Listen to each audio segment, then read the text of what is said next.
मित्रों नमस्कार। आज जो मैं आपको ओशो की कहानी बताने जा रहा हूँ वो ओशो ने खुद अपनी ज़ुबानी सुनाई है और किसी और के बारे में नहीं बताइए, अपने खुद के बारे में बताइए। और कहानी बहुत मज़ेदार है। कहानी कहें कि क्या कहें, आप बीती कि वो जब यूनिवर्सिटी में पढ़ाया करते थे तब क्या हुआ कि शुरुआत में सैलरी कम होती है। सैलरी कम होती है तो इनकम टैक्स नहीं लगता, लेकिन क्या है कि इंक्रीमेंट लगते हैं, सालाना वेतन वृद्धि जिसको बोलते हैं।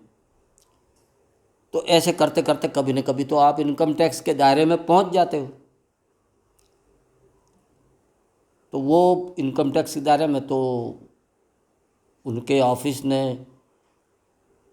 उनको बताया कि तुम भाई तुम्हारा इतना इनकम टैक्स कटेगा। तो ओशो ने कहा कि तो फिर मेरी तनख्वाह कम कर दो, मेरी तनख्वाह ही कम कर दो, ऐसी कम करो कि इनकम टैक्स न लगे। बोला ऐसा कोई नियम नहीं है और फिर बाकी लोगों को भी दिक्कत होगी। तो बोले वो मैं नहीं जानता क्या करना, आप जानो क्या करना है, लेकिन मैं इनकम टैक्स नहीं दूंगा। वैसे भी ओशो कोई अपनी नौकरी से तो प्रसन्न थे ही नहीं।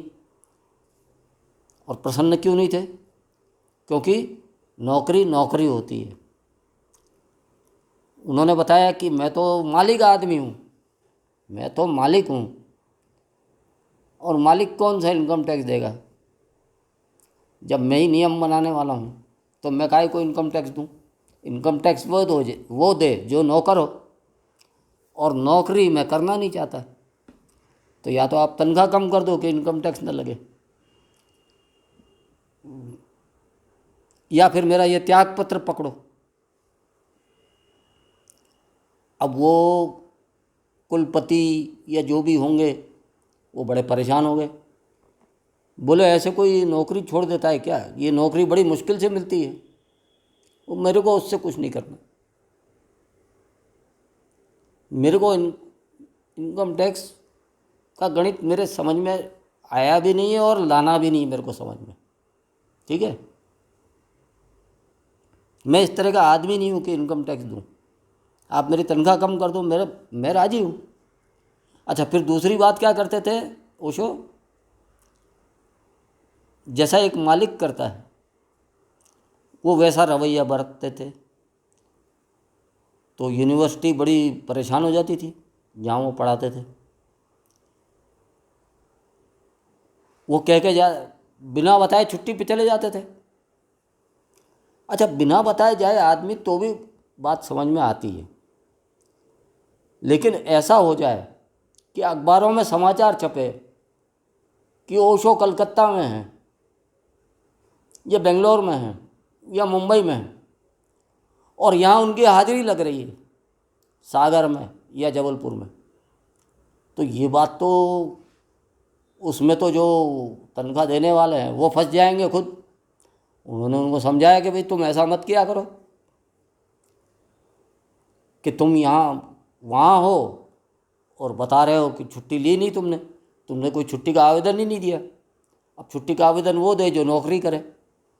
अब ये तो मालकियत से काम करना जानते थे।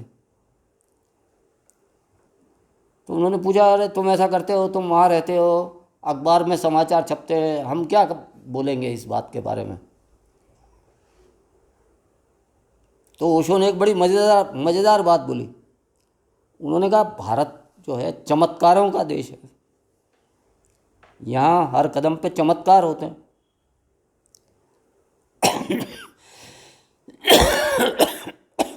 आध्यात्मिक देश है, आध्यात्मिक देश में कुछ भी चमत्कार हो सकते हैं।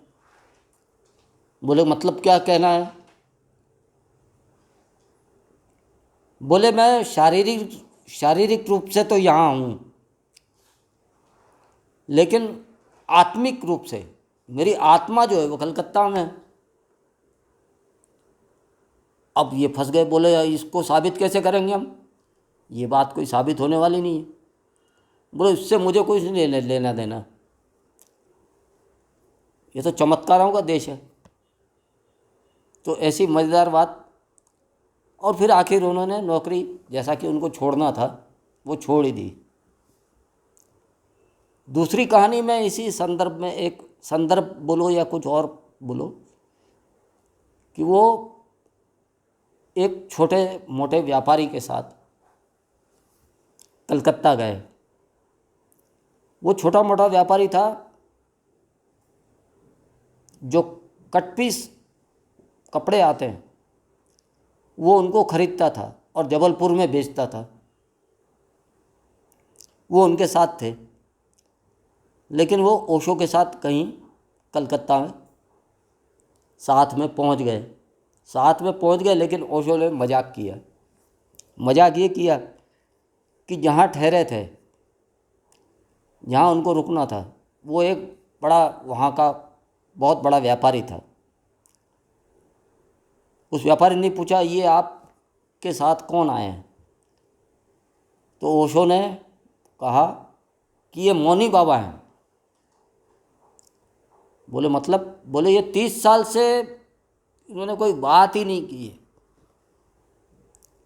अब जो इनके साथ आए थे वो बड़े परेशान हो गए कि यानी कि अब मेरे को चुप रहना पड़ेगा, कुछ बोल ही नहीं सकता मैं। लेकिन इतना बताने से ही उनके चरणों पे लोग लौटने लगे। और फिर जिस सेठ के और वो रुके थे, उनके पहचान वाले सब बड़े बड़े लोग आ गए और इनके चरणों में लौटने लगे कि, और ओशो को कोई पूछ ही नहीं रहा, क्योंकि मौनी बाबा कौन है? अपने यहाँ क्या है देश में, जो चमत्कार करे या जिसके बारे में ये प्रसिद्ध हो जाए कि वो चमत्कारी है, उसकी पूछ हो जाती है। और जो सचमुच चमत्कारी है उसको कोई नहीं जानता। तो वो पूरे कलकत्ता में धूम मच गई। अब रात हुई तो वो उनका जो साथी था वो बहुत परेशान हुआ कि यार आपने मेरे बारे में क्या फैला दिया, मैं तो बात ही नहीं कर पा रहा हूँ और बिना बात किए मैं रह नहीं सकता। तो रात के एकांत में उन्होंने ओशो को पकड़ा। अरे तुमने मेरे साथ ये क्या खेल खेल दिया? अरे बोले तुम तो मज़े लो, सारे लोग तो तुम्हारे चरणों में गिरे जा रहे हैं। एक से एक सेठों की सुंदर पत्नियाँ, लड़कियाँ, उनके भतीजे, भांजे, भांजियाँ सब चरणों में गिरे जा रहे हैं। मौनी बाबा हैं। तो रात को उन्होंने फिर ओशो से कहा कि भाई ये तो बड़ी परेशानी है, क्योंकि मैं तो हूँ व्यापारी, यहाँ से चीज़ें खरीदता हूँ कलकत्ता से और जबलपुर में जाके बेचता हूँ, लेकिन ये तो मेरा खेल ही ख़त्म हो जाएगा। आपके कहे अनुसार अगर मैं चला तो खेल ही ख़त्म हो जाएगा मेरा। अरे बोले तुम्हारे क्या कमी है, तुमको तो चढ़ा हुए आ रहे हैं, खूब चढ़ा हुए आ रहे हैं, तुम तो मस्त रहो, तुम काहे परेशान हो रहे? इस तरह से ये आप समझ पा रहे होंगे कि ओशो किस तरह के व्यक्ति थे। वो अपनी स्वतंत्रता में कहीं बाधा नहीं डालते थे। और स्वतंत्रता जो शब्द है, यानी आप किसी को बांध के मत चलो, अपनी शर्तों पे मत चलाओ। चाहे वो अपनी पत्नी हो, और पत्नी हो तो आपका जो पति हो, उसको बंधन में मत डालो, स्वतंत्र रहो। इनकम टैक्स भी तो एक बाधा है ना, कि आपको हर साल कुछ भुगतान करना है, आपको कुछ करना है। और पत्नी है तो उसको ये कहो कि भाई तुम कहाँ गई थी, इतनी देर क्यों हो गई, ये क्या हुआ, वो क्या हुआ, आज खाना जल्दी क्यों नहीं बनाया, उस पर ढेर तुम बंधन लादते हो। तो ये जो स्वतंत्रता है, ये ओशो ने इस जगत को समझाने की कोशिश की। इसी प्रकार एक और कहानी है, लेकिन वो अगले एपिसोड में बताऊंगा, क्योंकि एक बार में मैं इतनी लंबी चौड़ी कहानी बता के आपका ज़्यादा समय नहीं लेना चाहता। तो अगली बार नसरुद्दीन और उसका लड़का फजलू, इसकी कहानी मैं आपको बताऊंगा। वो भी ऐसी मज़ेदार है, मतलब जिसमें कोई टेंशन वाली, चिंता वाली, परेशान करने वाली कोई बात नहीं है जिसमें। तो मुझे विश्वास है कि आपको ये आज की दोनों कहानियाँ पसंद आई होगी और आप इस पे ज़रूर चिंतन मनन कीजिए। और अगर इसमें कोई गहरी बात समझ में आए तो मुझे भी बताइए, मैं बहुत प्रसन्न होऊंगा। बहुत धन्यवाद आपका। नमस्ते।